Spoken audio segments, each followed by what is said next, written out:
નમસ્કાર. આજે આપણે એક એવા લખાણ પર નજર કરવાના છીએ જે આપણા સમાજની વર્તમાન સ્થિતિ પર એક ખૂબ જ ઊંડો અને કદાચ અસ્વસ્થ કરી દે એવો સવાલ ઉઠાવે છે. તો ચાલો આ વાતને જરા ઊંડાણથી સમજીએ. જુઓ, આ લખાણની શરૂઆત જ એક એવા સીધા સવાલથી થાય છે જે આપણને બધાને વિચારતા કરી દે. એક એવો સવાલ જે આપણને અંદરથી હચમચાવી નાખે છે કે ભાઈ, આખરે આપણી આવી દશા થઈ કેમ? હવે આ સવાલનું વજન સમજવા માટે આ લખાણ આપણને પહેલાં એ જ ભૂમિના એક ગૌરવશાળી ભૂતકાળમાં લઈ જાય છે, જેથી આપણે સરખામણી કરી શકીએ કે આપણે ક્યાં હતા અને આજે ક્યાં આવીને ઊભા છીએ. સૌથી પહેલાં તો આ એ ભૂમિ છે જ્યાં ભીષ્મ પિતામહ અને હનુમાનજી જેવા મહાન બ્રહ્મચારીઓ થયા, જેમનું જીવન જ શક્તિ અને સંયમનો પર્યાય હતું. ભીષ્મ, જેમણે પોતાની પ્રતિજ્ઞા માટે આ જીવન બ્રહ્મચર્યનું પાલન કર્યું, અને હનુમાનજી, જેમની અપાર શક્તિનું રહસ્ય જ તેમની ભક્તિ અને બ્રહ્મચર્યમાં હતું. અને વાત અહીં અટકતી નથી. આ એ જ ભૂમિ છે જ્યાં વ્યાસ, વશિષ્ઠ અને વાલ્મીકી જેવા ઋષિ મુન્નો હતા, જેમને જ્ઞાનના સાગર કહેવાતા, જેમની પાસે ભૂત, વર્તમાન અને ભવિષ્ય ત્રણેય કાળનું જ્ઞાન હતું. વિચારો, એ સમયની બૌદ્ધિક અને આધ્યાત્મિક ઊંચાઈ કેવી હશે? અહીં માત્ર શક્તિ અને જ્ઞાન જ નહીં, ચરિત્ર પણ એટલું જ મહાન હતું. ધર્મરાજ યુધિષ્ઠિર, જે સત્ય માટે જાણીતા હતા. રાજા હરિશ્ચંદ્ર, જેમણે સત્ય માટે પોતાનું સર્વસ્વ ત્યાગી દીધું. અને દાનવીર કર્ણ, એવા પુરુષો કે જેઓ જાણે ખુદ સત્ય અને ધર્મના અવતાર હતા. એ સમયનું શાસન પણ કેવું આદર્શ હતું. રાજા જનક જેવા જ્ઞાની, રાજા દશરથ જેવા વચનપાલક અને રઘુકુળના રાજાઓ, જેમની નીતિ અને ન્યાયના દાખલા આજે પણ અપાય છે. એમનું નેતૃત્વ પ્રામાણિકતા અને કર્તવ્યનિષ્ઠા પર ટકેલું હતું. અને જુઓ, આધ્યાત્મિક શિસ્ત માટેની પ્રતિબદ્ધતા તો સમાજના કણ-કણમાં હતી. એક તરફ વિશ્વામિત્ર જેવા ઋષિ, જેમણે કઠોર તપસ્યા કરી, તો બીજી તરફ ભગીરથ, જેમણે ગંગાને પૃથ્વી પર લાવવાનો સંકલ્પ પૂરો કર્યો. શુકદેવ અને સંકાદી ઋષિઓ જેવા તો જન્મજાત બ્રહ્મચારી હતા. પારિવારિક સંબંધોની તો વાત જ શું કરવી! મર્યાદા પુરુષોત્તમ રામ, એક આદર્શભાઈ લક્ષ્મણ, પાંડવોની અતૂટ એકતા અને શ્રીકૃષ્ણ જેવા મિત્ર અને માર્ગદર્શક, આ બધા સંબંધો અને એમના શૌર્યની ગાથાઓ આજે પણ આપણને પ્રેરણા આપે છે.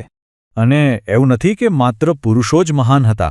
અહીંની સ્ત્રીઓ પણ પોતાના સદ્ગુણ, તેજ અને શક્તિ માટે એટલી જ પ્રખ્યાત હતી. માતા સીતાનો ત્યાગ હોય, સાવિત્રીનું પતિવ્રત હોય કે પછી દ્રૌપદીનું તેજ, આ બધી નારી શક્તિના જીવંત ઉદાહરણો છે. અને સૌથી નવાઈની વાત તો એ છે કે અહીંના બાળકોમાં પણ ગજબની વીરતા હતી. નાનકડી ઉંમરે તપ કરનાર ધ્રુવ, શ્રીરામના અશ્વમેઘ યજ્ઞના ઘોડાને રોકનાર લવકુશ અને ચક્રવ્યૂહ ભેદનાર અભિમન્યુ, જાણે કે સિંહના બચ્ચા જેવા નિર્ભય અને તેજસ્વી.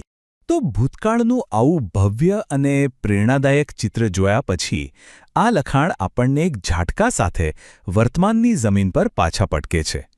અને જે વાસ્તવિકતા દેખાય છે એ ખરેખર આઘાતજનક છે. હવે આ તુલના જુઓ. આ જ આખા લખાણનો સાર છે. એક તરફ છે પરાક્રમ, શક્તિ અને જ્ઞાનનો સુવર્ણકાળ, અને બીજી તરફ છે આજની હકીકત: રોગ, કમજોરી, અજ્ઞાન અને ગુલામી. આટલો મોટો તફાવત! બસ આ જ વિરોધાભાસ છે જે પેલા મૂળ સવાલને વધુ ગંભીર બનાવે છે. તો એ જ સવાલ ફરી એકવાર, પણ હવે વધુ તીવ્રતા સાથે. આટલો ભવ્ય વારસો મળ્યા પછી પણ એ જ વીરોની ભૂમિ પર એમના જ સંતાનો આટલા લાચાર, કમજોર અને દુઃખી કેમ છે? આખરે એવું તો શું ખોટું થયું? સ્વાભાવિક છે કે આવી હાલત જોઈને કોઈના પણ મનમાં પહેલો વિચાર એ જ આવે કે આ પતન પાછળ કોનો હાથ છે, કોણ જવાબદાર છે. એટલે હવે લખાણ એ જ દિશામાં આગળ વધે છે, કારણની શોધમાં. આ એક સહેજ માનવ સ્વભાવ છે. જ્યારે પણ આપણે મુશ્કેલીમાં હોઈએ ત્યારે આપણે બહાર કોઈ દુશ્મનને શોધવાનો પ્રયત્ન કરીએ છીએ, કોઈક જેના પર આપણે દોષનો ટોપલો ઢોળી શકીએ. આ સવાલ એ જ માનસિકતા દર્શાવે છે.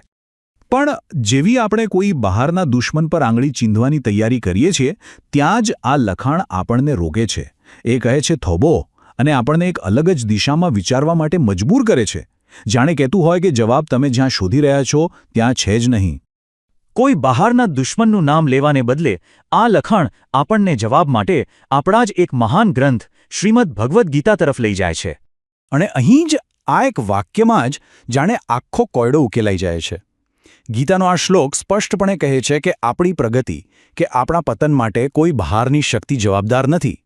આપણો સૌથી મોટો મિત્ર અને સૌથી મોટો શત્રુ બંને આપણી અંદર જ વસે છે.